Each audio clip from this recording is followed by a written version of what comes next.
अस्सलाम वालेकुम। आज का ये हमारा लेक्चर नंबर 2 है पीरा सार्जेंट और ड्राइवर के इंटरव्यू की तैयारी के हवाले से। आज के इस लेक्चर के अंदर मैं आप लोगों को 20 टॉपिक्स कवर करवाऊंगा और इससे पहले लेक्चर नंबर 1 हो चुका है और इसके बाद आगे भी हमारे लेक्चर्स होते रहेंगे क्योंकि हमारा एक पेड सेशन चल रहा है जिसके अंदर बच्चों को हम डेली लेक्चर्स लेते हैं, उनको तैयार करवाते हैं, उनको नोट्स प्रोवाइड किए गए हैं।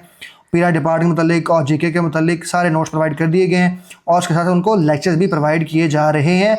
तो अगर आप इनरोल होना चाहते हैं, अपने आप को इस सेशन के अंदर इनरोल करवाना चाहते हैं और ये सेशन लेना चाहते हैं तो इस व्हाट्सअप नंबर के ऊपर रब्ता कर इनरोल करवा सकते हैं। तो आए चलते हैं जनाब, अगले 20 टॉपिक्स जो हैं वो कवर करते हैं, बड़े इंपॉर्टेंट हैं और टोटल हमारे पास जो 40 टॉपिक पीरा के वाले से करने हैं और उसके बाद हमने जीके के वाले से भी करने हैं, इस्लामिक स्टडीज़ के वाले से भी करने हैं, पाकिस्तान अफेयर के वाले से भी करने हैं।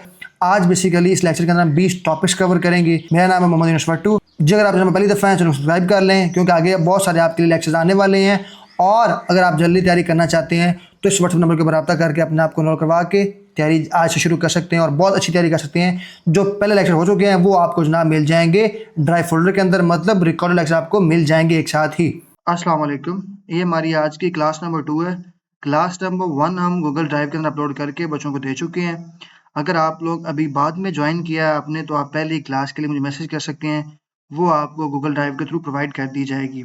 आज की इस क्लास के अंदर हम पीरा डिपार्टमेंट के मतलब जितने भी क्वेश्चन पॉसिबल हो सकते हैं सार्जेंट के अंदर वो सारे के सारे कवर करेंगे। सबसे पहले जी बच्चों को मैंने क्लास 1 के अंदर इंट्रोडक्शन करवाया, तो इंट्रोडक्शन आप लोगों ने करना है। उसके बाद जो पीरा का विजन बेसिकली क्या है, पीरा डिपार्टमेंट जो है वो बताते खुद क्यों बनाया गया। तो पीरा बेसिकली बनाया गया है वेलफेयर ऑफ द सिटीजन के लिए, अवाम की फलाह के लिए, अवाम की फलाह के लिए, मतलब लोगों की फलाह के लिए हम लोगों के लिए अच्छे काम करेंगे, लोगों को जो है प्राइस कंट्रोल करके देंगे, उनको चीज़ें सस्ती मिलेंगी, वो अपनी ज़िंदगी में तरक्की करेंगे, वो अपनी ज़िंदगी में फलाह हासिल करेंगे, कामयाब हो जाएंगे। और उसके अंदर वैसे भी वो क्या करेंगे, मतलब अगर किसी की अगर इंक्रोचमेंट हुई, किसी की ज़मीन, किसी मतलब किसी बंदे ने सरकारी ज़मीन के ऊपर कब्जा किया हुआ है या फिर पब्लिक न्यूसेंस अवाम को तकलीफ पहुंच रही है किसी दूसरे बंदे की वजह से, तो वो शिकायत करके पीरा के थ्रू उसको सॉल्व करेंगे। तो ये इंसानियत की फलाह के लिए, वेलफेयर ऑफ द सिटीजन के लिए काम करेगी। तो पीरा का बेसिकली विजन है, ये पीरा की वेबसाइट के ऊपर भी लिखा हुआ है। नंबर 3 के ऊपर हमारे पास है what are the objective of the PERA authority. Objective number जो 1 है बेसिकली वो है जी promoting culture of ethical enforcement. PERA काम करेगी एक ऐसे कल्चर को डेवलप करने के लिए, ऐसे कल्चर को प्रमोट करेगी। इन्फोर्समेंट का मतलब होता है लॉ को इम्प्लीमेंटेशन करवाना, जैसे पीरा एक्ट लोगों के ऊपर लागू करना। और लागू कैसे करेगी, इखलाक के साथ, तमीज के साथ, अच्छी तरीके से मतलब इन्फोर्समेंट करेगी, ना कि जबरदस्ती किसी को मार धाड़ करके जुल्म करके नहीं, इखलाकी तौर पर अच्छे व्यवहार के साथ ये लॉ को इम्प्लीमेंटेशन करवाएगी। नंबर 2 के ऊपर है जी up holding transparency and accountability. मतलब जो पीआर डिपार्टमेंट है ये इंसाफ को, उसके बाद अकाउंटेबिलिटी को मद्देनजर रखेगी। हाँ मतलब ऐसा है ना कि कोई भी बंदा कानून से बालातर नहीं है, पीरा वाले कानून के अंदर रहते हुए इन्फोर्समेंट करेंगे और किसी का जबरदस्ती या ज्यादती नहीं करेंगे और किसी को नुकसान नहीं पहुंचाएंगे अगर कोई दूसरा बंदा राइट के ऊपर है तो। नंबर 3 के ऊपर है improving service delivery through regulatory compliance. मतलब ये अपनी सर्विस को, जो पीरा डिपार्टमेंट का काम है, इसको बेहतर करेंगे। कैसे बेहतर करेंगे, रेगुलेटरी कंप्लायंस, मतलब ये डेली काम करेंगे, अपना जो रूटीन का काम वो अच्छे से एफिशिएंट वे के अंदर करेंगे। नंबर 4 के ऊपर है प्रमोटिंग ई गवर्नेंस। मतलब ये ऑनलाइन काम करने को या एक ऑनलाइन एक कल्चर बिल्ड करने को अच्छा जानेगी, प्रमोट करेगी ई गवर्नेंस को। उसके बाद पार्टनर ऑफ पीरा अथॉरिटी। पीरा अथॉरिटी के 2 पार्टनर है basically, Punjab land record authority जिसे हम PLRA कहते हैं। पीरा के जो है ये 2 पार्टनर, एक PLRA जिसे पंजाब लैंड रिकॉर्ड अथॉरिटी कहते हैं और ये लीडिंग पार्टनर है। दूसरे नंबर के ऊपर पंजाब इन्फोर्स दूसरे नंबर के ऊपर है जी पंजाब इंफॉर्मेशन टेक्नोलॉजी बोर्ड जिसे हम PITB कहते हैं। PITB ये पीरा के 2 पार्टनर्स हैं, आप ऐसा समझ लें। ये पीरा को हेल्प प्रोवाइड करेंगे, असिस्टेंट प्रोवाइड करेंगे। जैसे कि अगर पीरा ने कोई ऑनलाइन काम करना है तो वो PIT से भी हेल्प, फर्ज कर जैसे कि पीरा ने कोई ऑनलाइन काम करना है तो वो PITB से हेल्प लेगा। अगर किसी जमीन के बारे में, किसी इंक्रोचमेंट के बारे में इंफॉर्मेशन नहीं तो पीरा PLRA से ले लेगा। उसके बाद ये पीरा का कोर फिलॉसफी या पीरा का मोटो क्या है कि पीरा सबसे पहले क्या करेगी, पहले इज्जत करेगी लोगों की, फिर कानून का नफाज करेगी, फिर कानून को नाफज करेगी, इन्फोर्समेंट करेगी। नाफिज करना मतलब इन्फोर्समेंट करना। सबसे पहले लोगों को तमीज के साथ, जैसे हम कहते हैं ना एथिकल इन्फोर्समेंट, तो ये पीरा सबसे पहले लोगों की इज्जत करेगी, उनको रूल्स के बारे में बताएगी एंड उसके बाद कानून को नाफिज करेगी। इसे कहते हैं बिफोर इंफॉर्मेशन फैसिलिटेशन, पहले इज्जत फिर नफाज। आप लोगों ने देखा होगा पीरा की गाड़ियों के ऊपर भी ये जो है ना लाइन लिखी होती है। पीरा the core philosophy often associated with its operations is summarised in the phrase before information facilitation which reflects a citizen centric approach. मतलब इसका ये है कि पीरा लोगों के लिए काम करेगी। पीरा का जो मेन एजेंडा है वो लोगों की फलाह है, लोगों की वेलफेयर है। पीरा को जुल्म करना नहीं है, पीरा लोगों के लिए काम करने है, इसका मतलब ये है। उसके बाद नंबर 6 पर जी पीरा, पीरा के एक्ट एंड रूल्स हैं। पीरा का आपसे वो पूछ सकते हैं कि जी हमें बताएं कि पीरा के बारे में कोई एक्ट भी है, तो आप लोगों ने कहना जी सर है। तो पीरा का बेसिकली एक्ट है पीरा एक्ट सन 2024। पीरा का एक एक्ट है सन 2024 के अंदर, आपको याद होना चाहिए, इसका नाम है Punjab enforcement and regulatory authority, Punjab enforcement regulatory authority act. और ये कब आया? सन 2024 के अंदर। तो आप लोगों को इसका नाम याद होना चाहिए। उसके अंदर टोटल जो है वो 82 सेक्शन 82 सेक्शन है, और इसका नाम है Punjab enforcement and regulatory authority act सन 2024। वो आपसे पूछ सकते हैं जी एक्ट के बारे में बताया, पीरा को एक्ट है, तो आप कहेंगे सर जी हाँ पीरा का एक्ट है जिसका नाम है पंजाब इन्फोर्समेंट रेगुलेटरी एक्ट सन 2024 है। और इसके अंदर एक्ट का मतलब क्या होता है? एक्ट बेसिकली ये बनाया गया है कि जो पीरा डिपार्टमेंट बनने से पहले एक्ट की मंजूरी होती है कि एक हम नया डिपार्टमेंट बनाने जा रहे हैं, एक नई अथॉरिटी बनाने जा रहे हैं, जिसके अंदर ये ऑफिसर्स होंगे, इनका काम ये होगा। मतलब ऐसे समझ लें, अगर आप मकान बनाने से पहले जो नक्शा बनाते हैं ना, वैसे ही एक्ट है। डिपार्टमेंट पीरा बनने से पहले एक नक्शा बनाया गया था, मतलब उसके अंदर सारा लिखा गया था कौन कौन से रूल्स होंगे, कौन कौन से मतलब कह लें कि ऑफिसर्स होंगे, कैसे काम होगा, कैसे इन्फोर्समेंट सेशंस बनेंगे, सारा काम जो बेसिकली है वो लिखा गया पीरा एक्ट के अंदर। उसके बाद ये पीरा ऑपरेशन एंड प्रोसीजर रूल्स, ये इसका नाम है पीरा ऑपरेशन एंड प्रोसीजर रूल्स 2025। अब 24 के अंदर पीरा एक्ट बना है, तो 25 के अंदर पीरा के ऑपरेशन एंड प्रोसीजर रूल्स आए। अब इसका मतलब ये एक्ट तो बन गया ना, एक्ट बन गया जिसके अंदर लिखा गया कि डिपार्टमेंट कैसा होगा, उसके अंदर कौन कौन से ऑफिसर्स होंगे, डिपार्टमेंट का काम क्या होगा। तो पीरा रूल्स के अंदर बेसिकली वो जो ऑफिसर्स है या पीरा डिपार्टमेंट है काम कैसे करेगा, उसको हम बेसिकली कहते हैं पीरा रूल्स।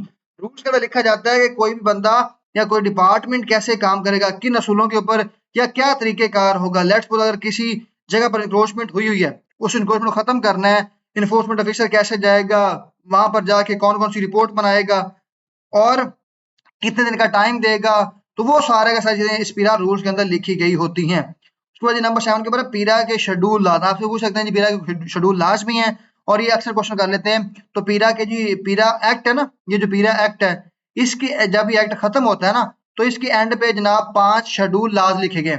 शेड्यूल लाज का मतलब ये होता है कि जो पीरा डिपार्टमेंट है या पीरा अथॉरिटी है, ये पीरा का काम, ये जो पीरा एक्ट है इसको भी इन्फोर्स करेगी, इसको भी नफाज करवाएगी, और उसके साथ साथ पीरा इन 5 शेड्यूल लाज को भी इम्प्लीमेंट करवाएगी, इनका भी नफाज कराएगी। और ये 5 कौन कौन से हैं, ये मैंने तरतीब के अंदर लिखे हैं। द पंजाब टेनेंसी एक्ट 1887 के अंदर है, 1887 के बाद 1912 आता है।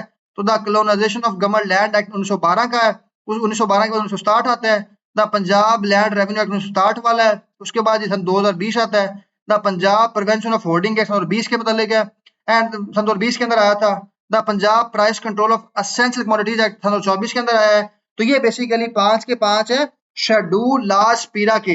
तो पीरा डिपार्टमेंट जो पीरा अथॉरिटी है, एक तो पीरा एक्ट का जो है नफाज करेगी, उसके बाद ये 5 जो शेड्यूल लाज है इनको भी नाफिज करेगी। ये भी पीरा का समझ ले कि अगर इन 5 डिपार्टमेंट्स हो या इन 5 एक्ट को कहीं पर इंप्लीमेंट करवाने के लिए कोई मसला आ रहा है, तो पीरा वहां जाके इसको भी इंप्लीमेंट करवाएगी। जैसे कि आजकल अभियाने हैं या लैंड रेवेन्यू है, माली पटवारी के साथ पीरा की गाड़ी जाती है और गांव शहरों से जाके लोगों से जो रेवेन्यू है या अभियाना है वो रिकवर करती है। तो बेसिकली है तो ये लैंड रेवेन्यू, इसके लिए एक अलग डिपार्टमेंट रेवेन्यू डिपार्टमेंट बना है जिसके अंदर माली पटवारी है, नायब तहसीलदार है, कलेक्टर है। लेकिन फिर भी पीरा जा रही साथ, क्यों? क्योंकि ये पीरा के शेड्यूल ला के अंदर है।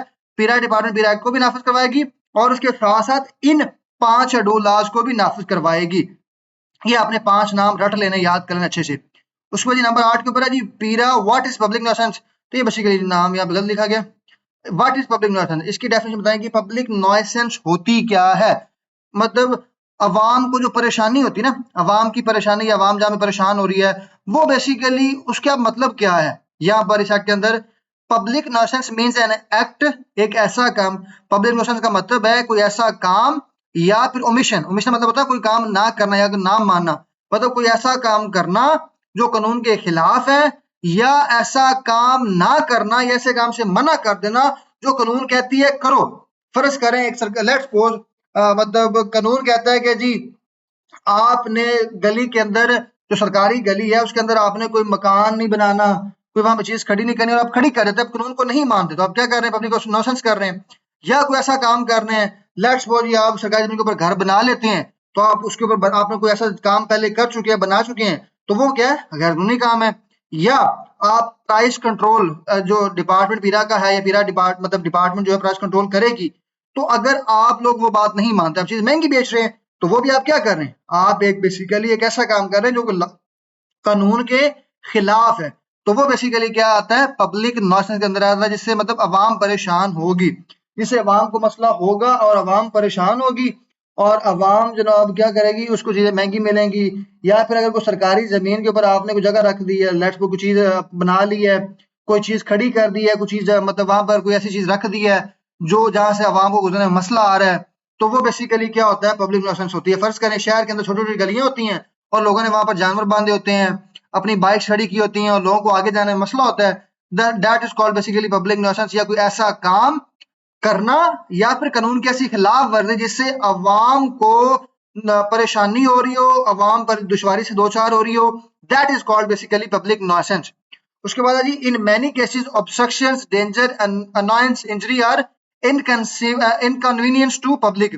मतलब बात अगर वो कहता है क्या होता है, कोई ऐसा ऑब्स्ट्रक्शन का ऐसी आप रुकावट डाल देते हैं, या ऐसा खतरा होता है, या कोई ऐसी बेचमी, या कोई ऐसी चीज, या कोई इंजरी, किसी को जख्मी कर देना, या कोई ऐसी बेचैनी में मुबतला करना जिससे अवाम का सुकून बर्बाद हो जाए, that is called basically public nuisance. Example के तौर पर इलीगल इंक्रोचमेंट, आपने सरकारी जमीन के ऊपर कब्जा कर लिया है, इससे अवाम को मसला आ रहा है। लेट्स सपोज एक पार्क है, पार्क सरकारी जमीन है, उसके अंदर कोई बंदा ऐसा आता है, वहां पर आकर अपना जनाब कोई चीज खड़ी कर देता है, या फिर वो सरकारी जो दुकान सरकारी पार्क है उसमें कोई चीज बेचने लग जाता है, जैसे क्या होता है पार्क खराब होना शुरू हो जाती है, तो वो भी क्या बेसिकली एक इलीगल इंक्रोचमेंट है। ब्लॉकिंग रोड्स है, रोड्स को रोकना, ब्लॉक करना।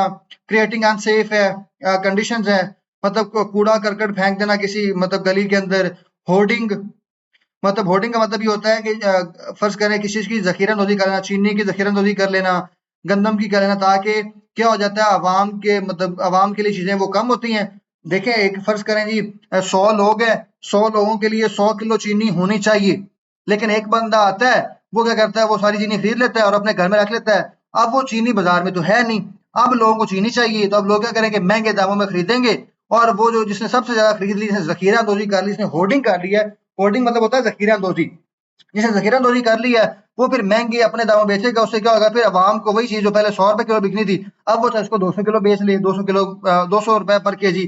तो वो बेसिकली क्या होता है, इसे कहते हैं हम होर्डिंग करना और चीजों को महंगा करके बेचना। इसकी एक लिमिट दी जाती है, कोई भी दुकानदार, कोई भी जिम्मेदार कितनी गंदम, कितनी चीनी है, कितनी जो असेंशियल कमोडिटी एक्ट है उसके तहत रख सकता है, तो वो बेसिकली उस चीज को फॉलो करना होता है। या फिर पब्लिक राइट्स की खिलाफ वर्जी करनी, that is called basically public nuisance. उसके बाद हमारे पास नेक्स्ट वन पे है, अब ये देखें यहाँ पर आप लोगों के लिए एक बड़ी इंपॉर्टेंट चीज है, और वो ये है जनाब कि 49 आइटम्स हैं जनाब असेंशियल कमोडिटी के अंदर। असेंशियल कमोडिटी एक्ट जो है ना, ये वाला इधर देख लें, ये जनाब है, मैं इसको रेज कर देता हूँ ताकि आप लोगों के लिए क्लियर हो जाए। और आप लोगों ने याद रखना है, लास्ट टाइम इन्फोर्समेंट ऑफिसर के इंटरव्यू के अंदर भी बहुत से बच्चों ने ये गलतियां की थी। मेरे स्टूडेंट अलहमदुलिल्लाह सब ये चीजें उनको क्लियर थी पहले ही। देखें ये है ना जी, price control act, the Punjab price control of essential commodities act. ये जो असेंशियल कमोडिटीज है ना, ये जनाब है 49। मतलब इन 49 चीजों की आप ना कीमत जो गवर्नमेंट ने तय की है उससे ज्यादा महंगी नहीं बेच सकते, इन 49 आइटम्स की। वो 49 आइटम की जो लिस्ट है वो ग्रुप के अंदर बच्चों ने सेंड की, जो हमारा पेड ग्रुप है वहां पे आपको मिल जाएगी। या फिर वैसे भी आप अगर जाके गूगल पे सर्च करेंगे ना ये एक्ट, तो उसके लास्ट में ये 49 आइटम्स लिखी हुई है। इन 49 आइटम्स की आप मतलब रेट महंगा नहीं कर सकते, जो रेट गवर्नमेंट ने तय किया है आपने वही रेट पे बेचनी है। जैसे इसमें आ जाता है मिनरल वाटर है, आटा है, गंदम है, चीनी है, उसके बाद जी हमारे पास मल्टीपल अदर चीजें ऐसी हैं, सैनिटाइजर है, और सीमेंट है, बजरी है, वो चीजें हैं जो गवर्नमेंट ने रेट्स तय किए, उसके ऊपर महंगी आप नहीं बेच सकते। तो ये 49 आइटम्स हैं। इन 49 आइटम्स को आपने याद करना है। इनके अलावा जो मर्जी चीज हो, समटाइम वो कोई और नई चीज बोलते थे, वो कहते थे जनाब कि हमें बताएं, अगर आप दुकान के ऊपर गए वहां पर कोई बंदा रजिस्टर महंगा बेच रहा है, कोई कॉपी महंगी बेच रहा है, तो जी हमें बताएं कि वो जो चीज है, लेट्स सपोज आप हीरा वाले हैं, आप उसके ऊपर क्या एक्शन लेंगे, और बच्चे एक्शन लेना शुरू कर देते हैं। तो आपने स्टेटस पे कहना है कि सर ये चीज जो है, ये 49 आइटम ऑफ जो असेंशियल कमोडिटीज हैं उनके अंदर नहीं आता, तो इसलिए पीरा का काम नहीं है। इसको प्राइवेट मार्केट खुद ही तय करेगी, चाहे जितने में मर्जी बेचना चाहे। लेट्स सपोज एक है जनाब, हमारे पास होता है बोर्जन, बोर्जन का शूज होता है, एक सर्वस का शूज है, एक बाटा का शूज है, लेट्स सपोज। अब शूज है, बोर्जन बेचता है लेट्स सपोज 50,000 का, सर्वस लेट्स सपोज वो बेच रहा है जनाब उसको 20,000 रुपए का, बाटा में उसको बेच रहा है फर्स्ट 5,000 का। सेम क्वालिटी है, सेम चीज है, इसमें कोई फर्क करे, लेट्स सपोज कोई फर्क नहीं है क्वालिटी में, उसके रंगत में, उसकी मटेरियल के अंदर, उसके स्टाइल के अंदर सेम है। ये इनका मसला है। ये बाटा वाला चाहे 5 का बेचे, सर्वस वाला 20,000 का बेचे, भोजन वाला चाहे 50,000 का बेचे, ये इनका मसला है। क्यों? क्योंकि ये 49 आइटम्स ऑफ एसेंशियल कमोडिटीज के अंदर नहीं आते। तो चाहे इसको जितना मर्जी लाख का बेचे, करोड़ का बेचे, भाई अगर फर्ज करे किसी को बंदा गया है, वो भोजन को महंगा लगा तो जैसे खरीद ले, इधर से महंगा लगा जैसे खरीद ले। तो ये प्राइवेट मार्केट इन चीजों को तय करेगी, इनको इनका गवर्नमेंट से कोई ताल्लुक नहीं होगा, या पीरा से कोई ताल्लुक नहीं होगा। पीरा सिर्फ इन 49 आइटम्स को ही देखेगा। तो ये बेसिकली आप लोगों को बताना चाहिए 49 आइटम्स का, तो ये आप लोगों ने याद कर लेनी है अच्छे से। उसके बाद नंबर 2 पे हमारे पास ये है the Punjab prevention of hoarding act. इसका मतलब होर्डिंग का होता है जखीरानौजी करना। तो ये बेसिकली है 41 आइटम्स, 41 ऐसी आइटम्स है जिनकी कोई भी बंदा एक लिमिट के बाहर जखीरा अंदोजी नहीं कर सकता, जिसमें गंदम है, चीनी है। तो ये 49 आइटम, 41 ऐसी आइटम्स हैं, 41 ऐसी आइटम है जिनकी आप दी गई लिमिट से ज्यादा अगर जखीरा अंदोजी करेंगे तो वो गैर कानूनी काम होगा। तो गवर्नमेंट लेट्स सपोज अगर आपने 100 बोरी जो है ना, या 1000 बोरी लेट्स सपोज आपने जखीरा अंदोजी की हुई है, तो जब गवर्नमेंट इसको पकड़ेगी तो ये 1000, तो गवर्नमेंट इसको 500 बोरी 50% तक जुर्माना करके उसको जब्त कर सकती है। तो 41 आइटम्स, अगर कोई बंदा इन 41 आइटम्स के बाद, इनके अलावा कोई बंदा चाहे दुनिया जहान की चीज जखीरानदोजी कर ले, कोई मसला नहीं है। लेकिन ये 41 आइटम की आप जखीरानदोजी नहीं कर सकते। कब? जब उस चीज की मार्केट के अंदर किल्लत है, या गवर्नमेंट कह रही है कि आप बेचें, और वो कुछ लोग या मतलब कह लें कि कारोबारी हजरात उसको जखीरानदोजी कर लें, अपने पास स्टोर कर लें और उसको सेल ना करें, और वो चीज फिर आवाम के लिए क्या हो जाए, आवाम को मिले ना बाजार से, और वो चीज फिर मजीद महंगी हो जाए, तो उसे क्या कहते हैं हम? उसे कहते हैं जखीरानदोजी करना। मतलब कह लें कि एक्स्ट्रा प्रॉफिटेरिंग करना, ये महंगी चीजें करके बेचना, तो उसे फिर क्या कहते हैं हम? होर्डिंग होगी, और वो फिर एक गैर कानूनी काम है। तो 41 आइटम्स के अलावा भैया आपने याद कर लेनी है, कुछ इसमें 15, 20, 30 मिक्स आपस में एक मिलती हैं, तो जो मिलती हैं आपने उनको अलग लिख लेना है और बाकी को अलग लिख लेना है। तो ये जनाब इन 41 और इन 49 के अलावा, चाहे जो मर्जी बंदा जखीरानदोजी करे, चाहे जो मर्जी महंगी चीज बेचे, लेट्स सपोज लैपटॉप है ना, वो इन चीजों में नहीं आता, तो चाहे कोई बंदा मर्जी जितने का लैपटॉप बेच रखे, ये गवर्नमेंट का मसला नहीं है। उसके बाद जी पब्लिक नॉइसेंस मैंने आपको बता दिया। उसके बाद ये क्वेश्चन नंबर 9 है कि how will you stop public nuisance. ये सारे वो इंटरव्यू के क्वेश्चन है बेसिकली जो पीआर डिपार्टमेंट के अंदर पीपीएससी ने पहले बच्चों से पूछे हुए हैं। और इसके अलावा ये पूरा पीरा जो एक्ट है मैं आपको समझा दूंगा बेसिकली इसी एक लेक्चर के अंदर। तो ये बेसिकली है how will you stop public nuisance. हमने पहले पढ़ा ना पब्लिक नॉइसेंस बेसिकली होता क्या है। तो ये बेसिकली जो पब्लिक नॉइसेंस को खत्म करना है, इसको रोकना है, ये काम किसका है? इन्फोर्समेंट ऑफिसर का। क्यों? या फिर इन्वेस्टिगेशन ऑफिसर का, क्योंकि इन्होंने यहाँ पे और लिखना है आपने, और क्योंकि इन्होंने कानून को नाफिज करना होता है, इनकी जिम्मेदारी होती है बेसिकली। तो कैसे पब्लिक नॉइसेंस खत्म कर सकते हैं? सबसे पहले पब्लिक नॉइसेंस खत्म होती है 3 तरह से। लेट्स सपोज, या फिर जिस मोहल्ले में के अंदर पब्लिक नॉइसेंस हुई है, वो लोग आके, कॉमन पीपल आके लेट्स सपोज क्या कर देते हैं जी, कोई एप्लीकेशन देते हैं कि सर हमारे मोहल्ले के अंदर लोगों ने भैंसें बांधी हुई हैं, वहां पे बदबू होती है, वहां पे जनाब मोहल्ले के अंदर सफाई नहीं है, तो जनाब वहां से निकाले जाए। या फिर वहां पे किसी ने ऑब्स्ट्रक्शन की हुई है, रुकावट पैदा की हुई है, तो गली से गुजरा नहीं जा रहा, तो कॉमन पीपल आके भी एप्लीकेशन कर दे सकते हैं, नंबर 1 पे। नंबर 2 के ऊपर पीरा का कोई विसल ब्लोअर है, कोई मुखबर है, मुखबर जिसे हम कहते हैं ना विसल ब्लोअर, सरकारी खबरी बंदा है पीरा डिपार्टमेंट का या सब गवर्नमेंट का, वो आगे खबर कर दे जनाब वहां में पब्लिक नॉइसेंस हुई है। या फिर क्या कहते हैं कि मतलब पीरा इंट्रा या इंटर, इंटर और इंट्रा डिपार्टमेंट, मतलब या तो पीरा खुद या कोई दूसरा डिपार्टमेंट पीरा को बोलता है सर कि आप हमारे साथ चलें, वहां पर हमारे जैसे हमने पढ़ा ना लैंड रेवेन्यू इकट्ठा करना है, तो मतलब रेवेन्यू डिपार्टमेंट मसला आ रहा है तो वो आगे शिकायत कर सकते हैं। या फिर पीरा खुद आधा डिपार्टमेंट भी जाकर उस पब्लिक न्यूसेंस को उसके ऊपर देखेगा जब ये एप्लीकेशन आ जाती है, कोई एप्लीकेशन दे दे या विश्व ब्यूरो आके एप्लीकेशन दे दे, या फिर डिपार्टमेंट खुद अपने बिहाफ के ऊपर जाके काम करे। तो जब ये दोनों लोग आएंगे ना जनाब, आके खबर देंगे, एप्लीकेशन देंगे, तो इन दोनों को उस अपनी रिक्वेस्ट के साथ एप्लीकेशन के साथ एफिडेविट भी देना होगा, एफिडेविट भी देना होगा, आपने याद रखना है। जिसे हम स्टाम्प पेपर कहते हैं ना, एफिडेविट इन्हें देना होगा। और डिपार्टमेंट अगर खुद अपने बिहाफ पे अगर उसका कोई मसला नहीं होता तो ये डिपार्टमेंट सबसे पहले अपने बिहाफ पे जाएगा, वहां पर जाके इन्फोर्समेंट ऑफिसर या इन्वेस्टिगेशन ऑफिसर सबसे पहले जाके देखेगा, उस साइट पे जाएगा, उस जगह पे जाएगा जहां पब्लिक नॉइसेंस की शिकायत आई है, देखेगा कि वाकई वहां पे पब्लिक नॉइसेंस हुई भी है या नहीं। अगर वहां पर हुई है तो अगर वो जनाब जो पब्लिक नॉइसेंस हुई है अगर वो है मूवेबल, मूव मतलब कुछ चीज आगे पीछे हरकत कर सकती है, तो फिर क्या करेगा इन्फोर्समेंट ऑफिसर वहां पर जारी करेगा ईपीओ, ईपीओ जारी करके उस बंदे को नोटिस देगा कि लेट्स सपोज आपने 3 दिन के अंदर या 10 दिन के अंदर, डिपेंड करता है वो कैसी है इन्फोर्समेंट या पब्लिक नॉइसेंस, उसको पब्लिक नॉइसेंस कैसी है, तो वो फिर उसको दे देगा नोटिस और कहेगा जी इसको आप खत्म करें इस टाइम के अंदर। सबसे पहले क्या करेगा, इंस्पेक्शन करेगा, कंप्लेंट जो उसकी आई है ना कंप्लेंट के ऊपर जाते हुए इंस्पेक्शन करेगा, इंफॉर्मेशन इकट्ठी करेगा। तो ईओ और IO will visit the site and verify the fact, मतलब क्या करेगा सबसे पहले जो कंप्लेन है उसके ऊपर जाके साइट को विजिट करेगा, वो उस जगह पे जाएगा। देन ईओ और IO will collect evidence as a photo, तो ईओ या आईओ जाके फोटो कलेक्ट करेंगे, वीडियोस बनाएंगे, स्टेटमेंट रिकॉर्ड करेंगे, लोगों से पूछ करेंगे बेसिकली, या कोई डॉक्यूमेंट्स होगा तो वहां से ले लेंगे। ईओ और आईओ विल इशू नोटिस और वार्निंग वेयर रिकॉर्ड, तो अगर जहां पे रिक्वायर्ड होगा वहां पर वो क्या करेंगे ईपीओ जारी कर सकते हैं या कोई नोटिस जारी कर सकते हैं, वो उन्हें लगता है कि यहाँ पर ईपीओ या नोटिस जारी करना चाहिए। ईओ और IO will coordinate with concern department if needed, वो कहते हैं अगर अपने पीरा के अलावा उनको लगता है किसी दूसरे डिपार्टमेंट से हेल्प लेनी चाहिए तो वो उनसे भी हेल्प ले सकते हैं। If the violator does not comply, अगर जो वायलेटर है जो जुर्म कर रहा है जो ऑफेंस कर रहा है अगर वो कंप्लाई नहीं करता, वो बात नहीं मानता, ईओ और IO will take legal action according to PERA and schedule.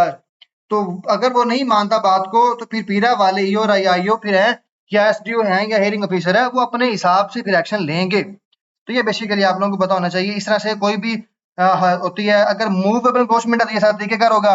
अगर है इमूवेबल, लेट्स कोई घर है, कोई दुकान बनी हुई है या फिर कोई ऐसी चीज है जो सरकारी जमीन के ऊपर रखी गई है और वो आगे भी हरकत नहीं कर सकती। एक होता है ना हरकत, मतलब आप लेट्स उसको आसानी से इजी मूव करवा सकते हैं, एक होती है जिसे आप मूव नहीं करवा सकते, जैसा कि कोई दीवार है, कोई घर है, कोई बैठक है, कोई दुकान है। तो इस तरह से बेसिकली वो होती है इमूवेबल, जिसको आगे पीछे हरकत नहीं कराया जा सकता, इमूवेबल, इमूवेबल एनक्रोचमेंट। अगर कोई इमूवेबल है तो उसको फिर क्या करेंगे, अब फिर क्या करेगा ईओ या आईओ जाएगा जनाब, सबसे ज्यादा जरूरी है इन्फोर्समेंट ऑफिसर जाता है। इन्फोर्समेंट ऑफिसर जाएगा, साइट विजिट करेगा, वहां पर जाके देखेगा, सबूत इकट्ठे करेगा कि वाकई वहां पर इन्फोर्समेंट अगर हुई है तो वो फिर आके किसको बताएगा, वो आके वाया एसडीओ हेयरिंग ऑफिसर को बताएगा कि सर ये वहां पर इन्फोर्समेंट हुई है। फिर हेयरिंग ऑफिसर क्या करेगा, वो जो ऑफेंडर है, वो जो ऑफेंडर है उसको बुलाएगा, अपने पास बिठा के उससे बयान लेगा। अगर हेयरिंग ऑफिसर को लगता है कि वाकई इन्फोर्समेंट हुई हुई है या पब्लिक रेफरेंस हुई हुई है तो वो फिर हेयरिंग ऑफिसर जो है वो ऑर्डर जारी करेगा, रिमूवल ऑर्डर जारी करेगा कि सर आप इसको खत्म करें, उस कौन सी इमूवेबल एनक्रोचमेंट को। अगर मूवेबल है तो फिर डिपार्टमेंट जो हेयरिंग ऑफिसर से पहले एसडीओ या इन्फोर्समेंट ऑफिसर है वो ही उस मामले को खत्म कर देंगे और उस एनक्रोचमेंट को खत्म करवाएंगे। उसके बाद जी पीरा की हायरार्की, ये आपको आनी चाहिए, बड़ी जरूरी है कि वो आपसे पूछा था जी आप हायरार्की बताएं कि आप लेट्स जा रहे हैं सार्जेंट के तौर पर, तो आगे हायरार्की क्या होगी तो आपको पता होना चाहिए। तो सबसे अगर हम ऊपर की बात करें सूबे लेवल के ऊपर, प्रोविंस लेवल के ऊपर ना, सबसे ऊपर क्या है जी अथॉरिटी है, सबसे ऊपर क्या है अथॉरिटी है। अथॉरिटी के अंडर कौन होगा जनाब, अथॉरिटी का मेंबर भी एडीजी है। सबसे ऊपर सूबे के लेवल के ऊपर अथॉरिटी है और उसके बाद जनाब आ जाता है डिपार्टमेंट, यहाँ शुरू होता है। तो जो अथॉरिटी के अंडर आता है डीजी, जो डीजी होता है ये एक ऑपरेशनल मैनेजर भी होता है इस डिपार्टमेंट पूरे का, पूरा डिपार्टमेंट का देखभाल कर होता है। एडमिनिस्ट्रेटिव हेड होता है, इंतजामी है, मतलब इंतजामी मतलब क्या सरबराह होता है, इंतजामी हेड होता है, तो वो पूरा डिपार्टमेंट के ऊपर होता है। तो ये अथॉरिटी पूरे सूबे लेवल के ऊपर होती है। उसके नीचे आता है डीजी, डीजी का स्केल 19 या फिर उससे अबव होगा और उसके बाद बिलोंग टू ये पीएमएस ऑफिसर होगा या फिर CSS करके पाकिस्तान एडमिनिस्ट्रेटिव सर्विसेज से होगा, जो AC बनते हैं, DC बनते हैं, ये वो वाला उस ग्रुप से होगा सिर्फ और सिर्फ। अब डायरेक्टर जनरल के नीचे आ जाता है जनाब, वैसे तो उसके बाद नीचे आ जाएगा हेयरिंग ऑफिसर, ये 17वें या इससे ज्यादा का होगा। पहले एक दरमियान में था अथोराइज्ड ऑफिसर 18वें ग्रेड का, अथोराइज्ड ऑफिसर था 18वें ग्रेड का, वो पीरा ने खत्म कर दिया है, ये 18वें ग्रेड था। इसकी पावर भी पीरा ने DG को दे दी है, तो अब ये DG 19वें या उससे अबव का होगा, तो हेयरिंग ऑफिसर 17वें या इससे अबव का होगा, और ये भी PMS से या पैस से होगा। उसके बाद इनके नीचे हेयरिंग ऑफिसर के नीचे जाता है SDO, sub divisional enforcement officer, ये 16वें का होगा, और ये जनाब 16 स्केल का होगा। और इसके साथ साथ ये जो इन्फोर्समेंट स्टेशन है ना, इन्फोर्समेंट स्टेशन पीरा के जो बने हुए हैं, जो थाने जिसे हम कह सकते हैं फर्ज करें, ये उनका हर स्टेशन का एक इंचार्ज होगा, तो वो होगा जनाब SDO। तो आप इसको याद रख सकते हैं, जो SDO है वो इन्फोर्समेंट स्टेशन का इंचार्ज भी है, और ये DDO भी है। DDO मतलब कहते हैं ड्राइंग एंड डिस्बर्सिंग ऑफिसर, मतलब ये DDO का मतलब ये होता है कि जो इंचार्ज होता है, या यहाँ पे जो SDO है, जितना भी खर्चा हो रहा है, गाड़ियों में तेल कितना डाल रहा है पीरा, जो स्टेशन के ऊपर कितना खर्चा हो रहा है, जितने भी पैसों के मामलात हैं, वो भी उसको देख रहा होगा।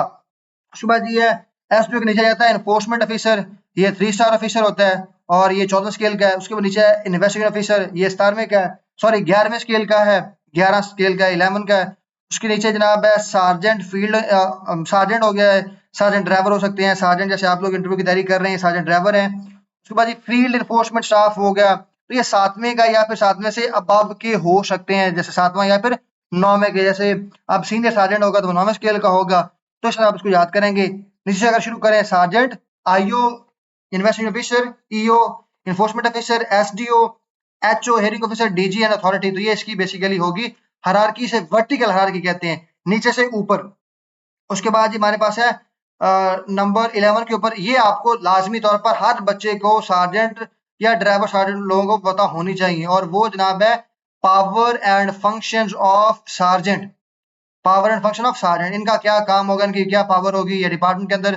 तो आप लोगों ने याद रखना है, पीरा एक्ट के अंदर जो सेक्शन नंबर 27 है, वो किस चीज के बारे में है, वो है जी सार्जेंट्स के बारे में। तो आप लोगों को सेक्शन के बारे में बताना चाहिए। वो पूछ सकते हैं कि जी आप बताएं एज अ सार्जेंट आपका काम क्या होगा, तो आपने उनको बताना है कि सर पीरा एक्ट के सेक्शन नंबर 27 के तहत अगर आप ये बात कर देंगे तो आप 110% सार्जेंट की आपकी जॉब पक्की है। अगर आपसे पूछते ना कि जी आपका पीरा डिपार्टमेंट का काम क्या होगा सार्जेंट का, तो आपने बताना सर अकॉर्डिंग टू, या फिर पीरा एक्ट के तहत सेक्शन नंबर 27, सेक्शन नंबर 27 के तहत जो बेसिकली हमारा काम होगा ये लिखा हुआ है, assist the officer and employees. हम क्या करेंगे, असिस्ट करेंगे, हेल्प प्रोवाइड करेंगे। आपने कहना सर हम ऑफिसर्स को क्या करेंगे, असिस्टेंस देंगे, हेल्प प्रोवाइड करेंगे, एंड एम्प्लॉयज, एक मतलब कह लें कि जितने भी ऑफिसर होंगे या वहां पर जितने भी एम्प्लॉयज है थाने के अंदर, इन्फोर्समेंट स्टेशन आपने वर्ड यूज करना है, इन्फोर्समेंट स्टेशन के अंदर for enforcement of act or schedule आज, किसका आपने जो हेल्प प्रोवाइड करनी है, वो हेल्प क्यों प्रोवाइड करनी है, पीरा एक्ट को नफाज करने के लिए, उसका नाफिज करने के लिए, और उसके साथ साथ शेड्यूल लाज, मैंने आपको 5 पढ़ाए हैं, 5 शेड्यूल लाज और चीमा पीरा एक्ट, तो आपने इनको नाफिज करने के लिए अपनी हेल्प प्रोवाइड करनी है। लेट्स सपोज आप इन्फोर्समेंट ऑफिसर के साथ जा रहे हैं जी फील्ड के अंदर, वहां पर अगर कोई भी ऐसा काम हुआ है कि लेट्स सपोज वहां पर कोई इनकोर्समेंट हुई है, या फिर कोई बंदा ऐसा है जो प्राइस कंट्रोल कर रहा है, मतलब चीजों को महंगी बेच रहा है, और आप प्राइस कंट्रोल करने गए हैं, तो अगर आपका इन्फोर्समेंट ऑफिसर कहता है कि जी आप इसको लेट्स सपोज इसको अरेस्ट कर ले, तो आपका क्या काम है, आपने हेल्प करें उसको, आपने अरेस्ट कर लेना है। या फिर वो कहता है जी आप इस दुकान को सील कर दें, तो आपने सील कर देना है। तो दैट इज कॉल्ड बेसिकली आप हेल्प प्रोवाइड कर रहे हैं पीरा एक्ट को नाफिज करने के लिए और शेड्यूल लॉज के नफाज के लिए। तो आप सबसे पहले क्या करेंगे, आपने ये 3 वर्ड सर पीरा एक्ट के सेक्शन नंबर 27 के तहत सार्जेंट के 3 काम होंगे। सबसे पहले असिस्टेंट प्रोवाइड करना है, हेल्प प्रोवाइड करना है और ऑफिसर्स को और एम्प्लॉयज को, किस काम के लिए, एक्ट और शेड्यूल लॉज की इन्फोर्समेंट के लिए, इम्प्लीमेंटेशन के लिए। नंबर 2 के ऊपर carry weapon as prescribe under the rules, okay आपने कहना सर वेपन्स को कैरी करना है, अपने साथ हथियार रखने हैं। नंबर 3 के ऊपर या सी के ऊपर perform any other function as may prescribe, वो कह रहे हैं अगर इसके अलावा कोई और डिपार्टमेंट को काम देता है, डिपार्टमेंट मतलब पीरा डिपार्टमेंट, कोई और नहीं, पीरा डिपार्टमेंट उनको और अदर काम देता है इसके अलावा, तो वो भी क्या करेंगे, इनको पूरा करना होगा। तो बेसिकली आपने कहना सर पीरा एक्ट के तहत सार्जेंट के 3 काम है, बेसिकली 3 ड्यूटीज हैं ये आपको आनी चाहिए। वो कौन कौन सी ड्यूटीज बेसिकली हैं, वो है जनाब ऑफिसर्स की हेल्प करना या एम्प्लॉयज की हेल्प करना, एक्ट को नाफिज करने के लिए या फिर शेड्यूल लॉज को नाफिज करने के लिए। नंबर बी के ऊपर या नंबर 2 के ऊपर कैरी वेपन, अपने साथ वेपन कैरी करना। नंबर 3 के ऊपर परफॉर्म एनी अदर फंक्शन, या इसके अलावा कोई काम दिया गया है डिपार्टमेंट के थ्रू तो उसको वो हेल्प करेंगे। और इसके अलावा अब देखना है आपने ये है कि किसी भी स्टेशन के ऊपर कितने होंगे जनाब sergeant. The authority shall by notification appoint as many sergeant for each enforcement station as it may deem appropriate from time to time. इसका मतलब ये है कि किसी एक सेशन के ऊपर अगर अथॉरिटी जाती है, डिपार्टमेंट जाता है, जितने मर्जी वो भर्ती करना चाहते हैं तो वो भर्ती कर सकते हैं। कौन सी चीज? सार्जेंट को। The sergeant shall possess such qualification as may prescribed. वो कह रहे हैं जो सार्जेंट की जनाब क्वालिफिकेशन क्या होगी, जो रूल्स के अंदर लिखी गई होगी वही होगी। तो ये बेसिकली क्या था हमारे पास, पीरा सार्जेंट के ड्यूटीज एंड फंक्शन। आपसे पूछ सकते हैं कि आप पीरा डिपार्टमेंट के अंदर आ रहे हैं एज अ सार्जेंट के तौर पर, तो आपका काम वहां पर क्या होगा, जो आपकी जॉब होती है आपको उसके बारे में बहुत अच्छे से पता होना चाहिए। तो ये बेसिकली हमारे पास क्लास थी सार्जेंट की ड्यूटीज के ऊपर। अगर आप बाकी इस तरह से तमाम पीरैक्ट और मुकम्मल अपनी सार्जेंट की और ड्राइवर की तैयारी करना चाहते हैं इंटरव्यू के लिए, तो आप इस नंबर के ऊपर, ये व्हाट्सएप नंबर है हमारा, इसके ऊपर रब्ता कर सकते हैं और जनाब आप अपनी तैयारी बहुत अच्छे से कर सकते हैं। तो जनाब उसके बाद हमारे पास what is buddy system. Next question हमारे पास व्हाट इज बडी सिस्टम। तो बडी सिस्टम का मतलब ये होता है बेसिकली कि दो लोग, लेट्स सपोज ये है ना 16 घंटे ड्यूटी है लेट्स सपोज, तो ऐसा होगा जनाब दो लोग होंगे, दोनों का आपस में बडी बना दिया जाएगा। लेट्स सपोज एक ए एक बी है, तो इनको आपस में बडी बना दिया, दोस्त बना दिया जाएगा। तो अगर 8 घंटे ये कर लेगा और उसके बाद 8 घंटे ये कर लेगा, तो ये होता है बडी सिस्टम। मतलब एक एक बंदा 8 घंटे एक ड्यूटी करेगा, दूसरा 8 घंटे दूसरी कर लेगा, तो आपस में ये एक दूसरे को रोटेट करेंगे। या फिर होता है जी हफ्ते के अंदर 6 दिन ड्यूटी अगर करनी है तो 3 दिन अगर ये कर ले, 3 दिन ये कर ले मुकम्मल तौर पर, तो ये भी बड़ी सिस्टम है। दूसरा बड़ी सिस्टम बना के इनको काम दिया जाएगा, एक सार्जेंट को दूसरा बडी बना दिया जाएगा, दोस्त बना दिया जाएगा। तो उससे क्या होगा, buddy system is mandatory during all field operations to ensure safety and accountability of enforcement officers. वो कह रहे हैं अब इसके अंदर ऑफिसर जो एनफोर्समेंट ऑफिसर्स हैं, आईओ हैं, सार्जेंट, सबका बडी सिस्टम होगा। तो उससे क्या होगा, एक तो सेफ्टी रहेगी। लेट्स सपोज अगर एक बंदा 16 घंटे काम कर रहा है तो मुश्किल है, एज कम्पेयर अगर दो लोग तो 8-8 घंटे कर लेंगे तो वो आसान हो जाएगा।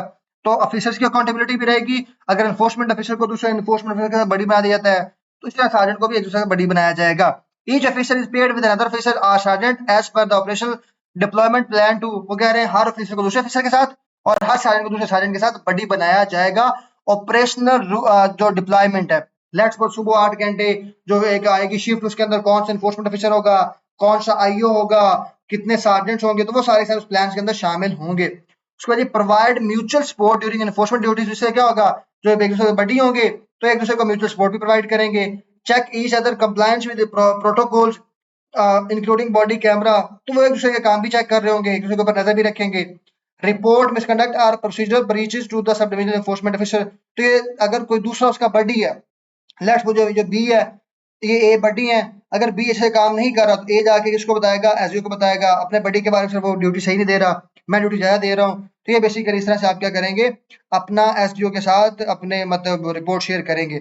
एक और यहाँ पे मेरे माइंड में क्वेश्चन आ रहा है, आपसे वो क्वेश्चन करेंगे कि अगर लेट्स सपोज आप एज अ सार्जेंट अपने एनफोर्समेंट के साथ या आईओ के साथ हैं और आपका ईओ या आईओ या फिर एसडीओ जो है वो करप्शन करता है, तो आप क्या करेंगे।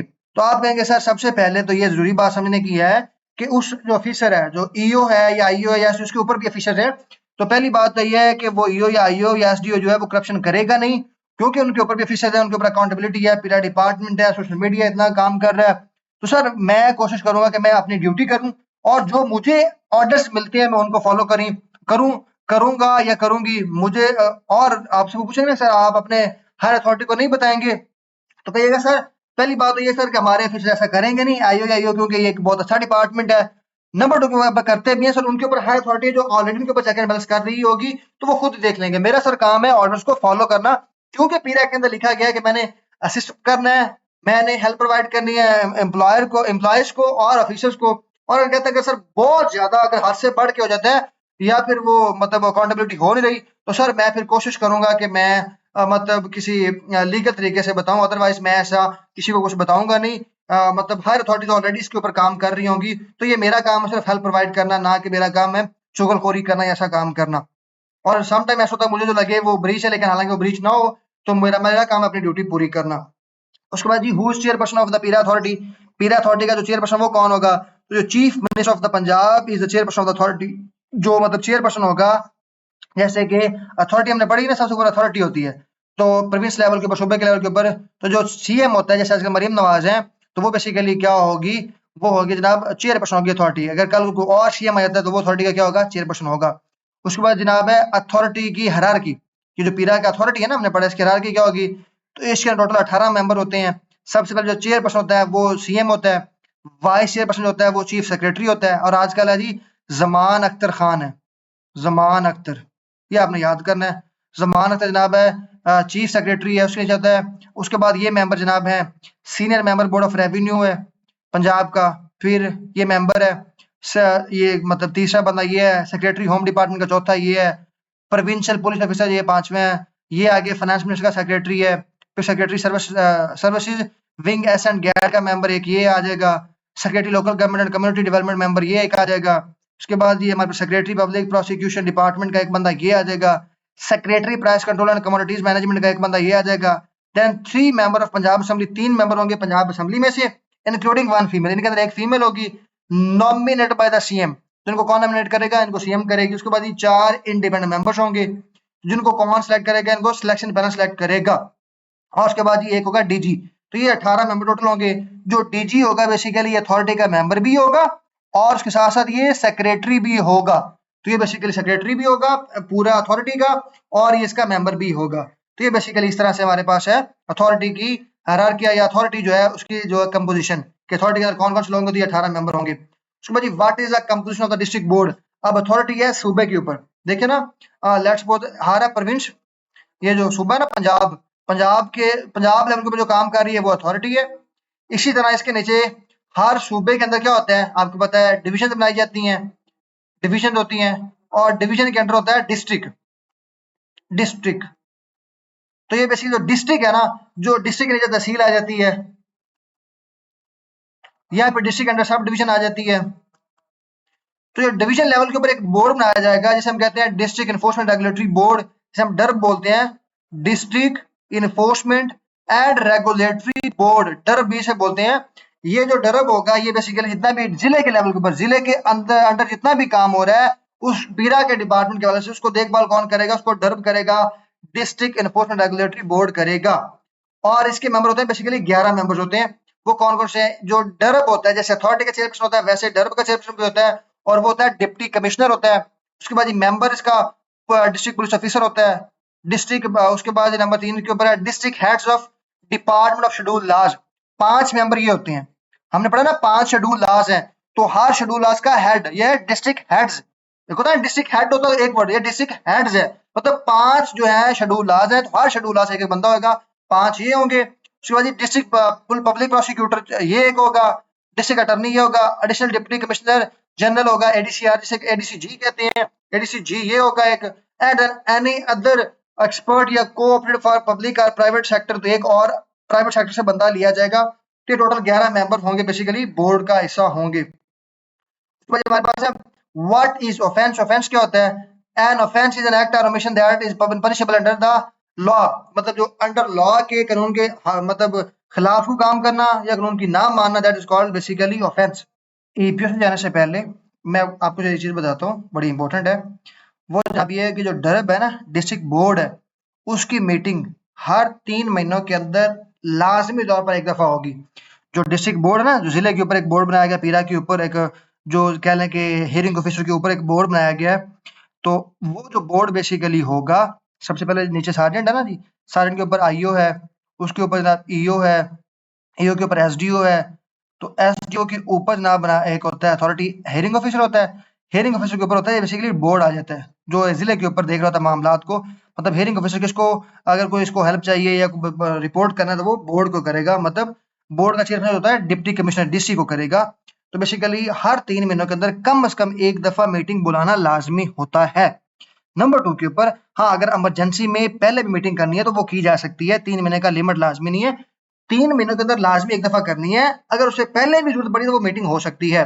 और इसके अलावा एक बड़ी इंपॉर्टेंट चीज है, मैंने आपको पहले पढ़ाया अभी आज के लेक्चर के अंदर ही, ये वो होता है प्राइस कंट्रोल के अंदर एसेंशियल कमोडिटीज, जो 49 आइटम्स होती है ना बेसिकली जो एसेंशियल कमोडिटीज के अंदर आती हैं, उनका बेसिकली वो पूछ लेते हैं कि जो मतलब कौन रेट तय करता है या कितने की बेचनी है, कौन बताएगा।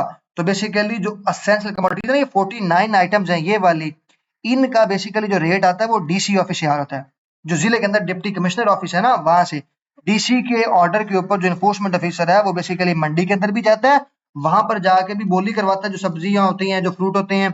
और उसके अलावा जो 49 आइटम्स हैं जो बाजार के अंदर जैसे दालें हैं, चावल हैं, तो वो बेसिकली उसके अंदर उसके ऊपर कौन रेट तय करता है, तो डीसी की तरफ से डिप्टी कमिश्नर के अंदर ऑफिस से लिस्ट बनती है, जो होती है ना किराने की चीजें, वो मंथली लिस्ट होती है, और जो फ्रूट वगैरह की वो डेली लिस्ट आ रही होती है, वो डीसी ऑफिस से आती है, वो उसके ऊपर डीसी के साइन होते हैं और लेट्स सपोज डीसी की उसके ऊपर स्टैंप मोर लगी होती है, तो ये डीसी की तरफ होता है। और उसके बाद ये जो 41 आइटम्स हैं जिनकी होर्डिंग करना मना है, तो ये जो लिमिट है ये गवर्नमेंट तय करती है, कितनी लिमिट की चीजें आप रख सकते हो, जिससे ज्यादा आप अपने पास स्टोर चीजें नहीं कर सकते। तो ये आप लोगों को बताना जरूरी था। वो पूछ सकते हैं कि आप जो लिस्ट आती है वो कौन जारी करता है, वो डीसी ऑफिस से जारी होती है, डीसी ऑफिस इसको जारी करता है, तो ये आप लोगों को पता होना चाहिए। और ये डेली लिस्ट आ रही होती है, जो डेली के फ्रूट वगैरह हैं और सब्जियां वगैरह हैं, और जो बाकी जो किराने की दुकान है उनका महीने बाद एक लिस्ट आ रही होती है। अगर उससे पहले लिस्ट जारी करना चाहें तो वो भी कर सकते हैं। तो ये बेसिकली उसके बाद जनाब हमारे पास है क्वेश्चन है ईपीओ। ईपीओ बेसिकली होता है इमरजेंसी प्रोहिबिशन ऑर्डर, मतलब अगर कहीं पर इन्क्रोचमेंट हुई है या पब्लिक नॉसेंस हुई है या फिर प्राइस कंट्रोल की खिलाफवर्जी की जा रही है, तो वहां पर इन्फोर्समेंट ऑफिसर जाएगा और वहां पर जाकर ईपीओ जारी कर देगा, उस बंदे को रोक देगा। प्रोहिबिशन का मतलब होता है रोकना, कि भाई तुम यहाँ से आगे नहीं कर सकते, चाहे उसको वो दुकान सील करनी पड़े, चाहे लेट्स सपोज उसको वहां पे जाके अगर कोई बंदा मकान तमीर कर रहा है सरकारी जमीन के ऊपर, उसको रोकना पड़े, ईपीओ जारी करे, तुम यहाँ से आगे नहीं तमीर कर सकते जब तक इसके ऊपर फैसला नहीं हो जाता। तो बेसिकली ईपीओ जारी करता है। ईपीओ जारी करने की पावर सिर्फ और सिर्फ इन्फोर्समेंट ऑफिसर के पास है, ये जारी करता है। EPO issues warning to the offender not continue the offence which is against the PIRA act and PIRA schedule. मतलब जो होता है ना, ईपीओ जारी करने का मकसद होता है कि उस बंदे को रोक देना है कि तुम सरकार के पीरा एक्ट की खिलाफवर्जी नहीं कर सकते और जो शेड्यूल है उनकी खिलाफवर्जी नहीं कर सकते, इससे आगे फर्दर तुम काम जारी नहीं रख सकते। उसके बाद व्हाट इज इंक्रोचमेंट, हमने पब्लिक नॉसेंस की तारीफ तो पढ़ी है ना, अब हम पढ़ते हैं इंक्रोचमेंट की तारीफ। ये भी आपसे पूछी जा सकती है कि इंक्रोचमेंट की तारीफ क्या है। इंक्रोचमेंट मीन्स इलीगल ऑक्यूपेशन, ये उर्दू में बता सकते हैं, इंग्लिश में बता सकते हैं। तो इंक्रोचमेंट का मतलब बेसिकली उर्दू में अगर आपको बताऊं आसान लफ्जों के अंदर, सरकार की जमीन, पंजाब गवर्नमेंट की जमीन के ऊपर बंदा नाजायज कब्जा कर लेता है तो वो कहलाती है इन्फोर्समेंट। या फिर सरकार जो अपनी दुकानें किराए पे देती है, लेट्स सपोज ये बल्दिया की दुकानें होती हैं, म्यूनसिपल कमेटी की दुकानें होती हैं, वो गवर्नमेंट ने किसी को किराए पे दी हुई है, लेट्स सपोज 6 महीने के ऊपर दी हुई है, 6 महीने का टाइम गुजर गया है और वो लाइसेंस खत्म हो गया है, उसके बाद भी उस बंदे के पास वो दुकान किराए के मतलब उसके अंदर वो कारोबार कर रहा है, वहां पे रह रहा है और लाइसेंस रिन्यू करवाया, तो वो भी बेसिकली क्या है, इनक्रोचमेंट है। या फिर जैसे होता है ना पिस्टल, पिस्टल अगर किसी ने रखा हुआ, राइफल रखी हुई है, तो उसका लाइसेंस बनता है, अगर सर लाइसेंस टाइम के बाद रिन्यू नहीं करवाया तो भी क्या पब्लिक न्यूसेंस है, इंक्रोचमेंट है, क्योंकि उसको लाइसेंस दोबारा रिन्यू करवाना चाहिए था। तो ये बेसिकली आते हैं इंक्रोचमेंट के अंदर। सरकारी जमीन के ऊपर कब्जा करना, फुटपाथ के ऊपर कब्जा करना, या फिर कोई ऐसी काम जिसका लाइसेंस जारी होता है और उसका टाइम खत्म हो गया है और दोबारा लाइसेंस रिन्यू नहीं करवाया, तो वो बेसिकली कहलाता है इन्क्रोचमेंट के जिम्मे में आता है। और ये बेसिकली फुटपाथ के ऊपर, सरकारी जमीन के ऊपर, मार्केट स्पेसेस के अंदर, गवर्नमेंट प्रॉपर्टी के ऊपर या रोड्स के ऊपर जो भी बंदा अपनी कोई चीज रख लेता है या कोई अपनी चीज तमीर कर लेता है, तो बेसिकली क्या इन्क्रोचमेंट है। In PERA conduct removal of encroachment is important because it protects public property. तो ये पब्लिक प्रॉपर्टी का मतलब होता है सरकारी जमीन। तो जो इन्क्रोचमेंट वहां पे खत्म करनी है, रिमूवल करनी है, उसका मकसद ये है ताकि जो सरकार की जमीन है, जो अवाम की जमीन है, उसकी प्रोटेक्शन की जा सके, उसकी हिफाजत की जा सके। तो बेसिकली उसके बाद है जी टाइप्स ऑफ इन्क्रोचमेंट। इन्क्रोचमेंट की टाइप्स कितनी है, दो तरह की टाइप्स होती है इन्क्रोचमेंट की। सबसे पहले एक होती है टेम्परेरी। टेम्परेरी इन्क्रोचमेंट जिसे हम कहते हैं मूवेबल, मतलब आपने कोई ठेला खड़ा कर दिया सरकारी फुटपाथ के ऊपर, जमीन के ऊपर, मूवेबल इन्क्रोचमेंट होती है। और एक होती है जनाब परमानेंट, जो बेसिकली होती है इमूवेबल, जो चीज आगे पीछे हरकत नहीं कर सकती, जैसे कोई मकान बना लिया, कोई दीवार खड़ी कर ली है, तो बेसिकली क्या होती है, इमूवेबल। मूवेबल के अंदर ये टेम्परेरी इन्क्रोचमेंट क्या आता है, टेम्परेरी इन्क्रोचमेंट इंक्लूड स्टॉल्स है, कार्ट्स हैं, गुड्स हैं, बोर्ड्स हैं, मूवेबल बैरियर्स हैं, जो आगे पीछे हरकत कर सकते हैं। और परमानेंट के अंदर क्या आता है, फिक्स स्ट्रक्चर है, वॉल्स हैं, दीवारें हैं, शॉप्स हैं, बिल्डिंग्स हैं, पब्लिक स्टेट लैंड के ऊपर कब्जा कर लेना है, तो ये बेसिकली क्या होता है, परमानेंट इन्क्रोचमेंट होती है। अब इंक्रोचमेंट के अंदर बेसिकली क्या जाता है, कहाँ कहाँ पे होती है, बेसिकली रोड स्ट्रीट के ऊपर है, पब्लिक लैंड सरकारी जमीन के ऊपर है। उसके बाद जी कमर्शियल इंक्रोचमेंट हो सकती है, एग्रीकल्चर किसी ने अगर सरकारी जमीन के ऊपर एग्रीकल्चर कर ली है, ज़राअत कर ली, तो वो भी इंक्रोचमेंट के अंदर बेसिकली आता है। उसके बाद है जी हमारे पास इसके अंदर बेसिकली टोटल 40 क्वेश्चन है या 40 चीजें 40 टॉपिक्स हैं। तो वो आज इस लेक्चर के अंदर मैं 20 करवा रहा हूँ आपको। अगले लेक्चर के अंदर बेसिकली हमारे पास हम मजीद 21 से लेकर 40 तक करेंगे। और अगर आप इनरोल करना चाहते हैं तो ये हमारा इस व्हाट्सएप नंबर के ऊपर रब्ता करके इनरोल कर सकते हैं बच्चों। ये 0312 ये 6 है 6176 512। इसके ऊपर आप रब्ता करके, ये नंबर भी दिया गया है, आप लेक्चर के अंदर देख सकते हैं, यहाँ पर भी है नंबर।